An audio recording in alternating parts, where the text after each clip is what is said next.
Hi everyone. Welcome back to Aruna memories.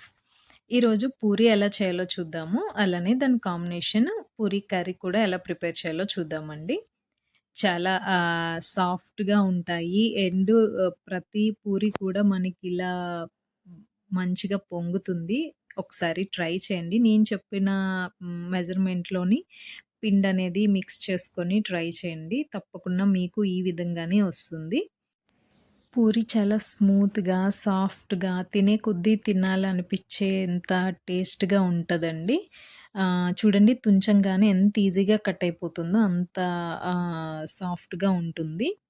అలానే ప్రతి పూరి కూడా మాక్సిమం పొంగుతూనే వస్తుందండి.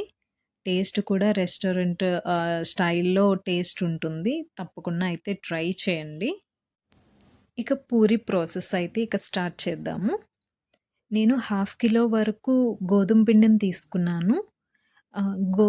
ఒక పావు వరకు మైదా పిండిని తీసుకున్నానండి. ఆ మైదా వేయటం వల్ల మనకి స్మూత్‌గా, సాఫ్ట్‌గా అనేది వస్తుంది.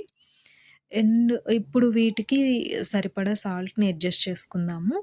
అలానే 1 టేబుల్ స్పూను ఆయిల్‌ని కూడా దీనిలోనే వేసుకొని సాల్ట్ పిండికి బాగా పట్టేంత వరకు మనము ఈ విధంగా మిక్స్ చేసుకోవాలి.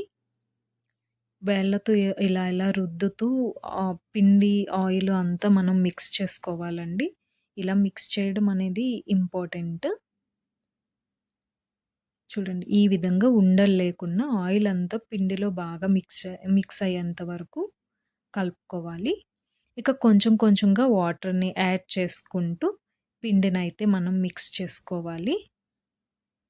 మరీ ఆహ్, లూజ్ ఉండకూడదండి. మీడియంగా కొంచెం సాఫ్ట్‌గా ఉండేలాగా మనం పిండిని మిక్స్ చేసుకొని, దీన్నింకా ఒక పక్కన పెట్టుకుందాము. హాఫ్ ఎన్ అవర్ వరకు నానితే మనకి చాలా స్మూత్‌గా అనేదొస్తుంది.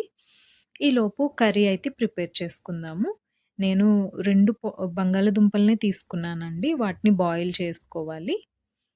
దీనిలో బంగాళదుంపలు తక్కువగా ఉండి, ఆనియన్స్ ఎక్కువ వేసుకుంటేనే టేస్ట్ బావుంటుంది కదా! అండ్ ఇంకా పోపులోకైతే పోపులన్నీ వేసుకొని ఆనియన్స్, చిల్లీ, కరివేపాకుని ఫ్రై చేసుకుందాము. ఈలోపు కొంచెం శనగపిండిని వాటర్‌లో కలుపుకొని దాన్ని పక్కన రెడీగా పెట్టుకుందామండి. ఆనియన్స్ చూడండి మరీ మనకి డీప్ ఫ్రై అయిపోవాల్సిన అవసరం లేదు. అవి కాస్త ఫ్రై చేసుకుంటే సరిపోతుంది. ఆనియన్స్ ఇలా ఫ్రై అయిన తర్వాత మిక్స్ చేసి పెట్టుకున్న శనగపిండినయితే దీనిలో యాడ్ చేసుకోవాలి. అలానే కొంచెం హాఫ్ స్పూను పసుపు కూడా యాడ్ చేసుకుందాము. ఇక దీనికి సరిపడా సాల్ట్‌ని కూడా ఇక్కడ అడ్జస్ట్ చేసుకోవాలండి.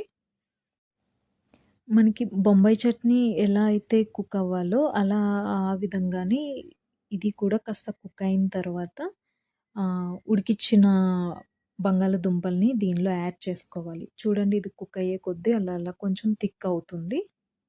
అండ్ ఇంకా చల్లగా అయ్యేటప్పటికి ఇంకా థిక్ అయిపోతది.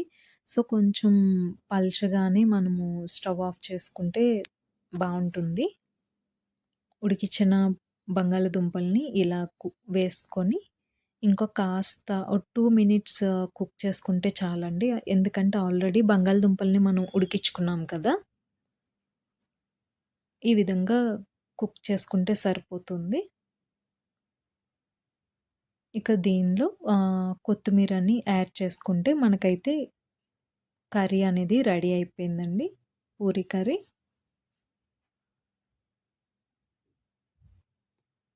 ఇంకా పూరి ఒత్తుకొని ఫ్రై చేయటం స్టార్ట్ చేద్దాము. నేను చాలా కాస్త చిన్న సైజుగానే ఒత్తుకుంటున్నానండి. ఈ విధంగా మనం పూరీలనేవి అన్నీ ఒత్తుకొని రెడీగా పెట్టుకుంటే ఆయిలు హీట్ అవ్వంగానే మనం ఒకేసారి అన్నీ మంచిగా ఫ్రై చేసేసుకోవచ్చు. మనకి మెయిన్ ఇంపార్టెంట్ ఏంటంటే ఆయిల్ అనేది బాగా హీట్ అయ్యి ఉండాలండి. అసలు పూరి వెయ్యంగానే అలా ఫ్రై అవుతూ మనకి పొంగేంతలాగా హీట్ అయ్యి ఉండాలి. ఇది కూడా చాలా ఇంపార్టెంటే గుర్తుపెట్టుకోండి. ఎంత బాగా ఆయిల్ హీట్ అయితే పూరి అనేది మనకి అంత పర్ఫెక్ట్‌గా వస్తది. డెఫినెట్‌గా ఇదైతే ఫాలో అవ్వండి. చూడండి వేస్తున్న ప్రతి పూరి కూడా ఎంత చక్కగా పొంగుతుందో. సో, ఈ విధంగానే అన్ని పూరీలని మనం ఇంకా ఫ్రై చేసేసుకుంటే పూరీలు అలానే కర్రీ అనేది మనకి అయితే రెడీ అయిపోయింది. ఒకసారి మీరు ట్రై చేసి ఎలా వచ్చిందో నాకు కామెంట్ చేయండి. Thank you for watching.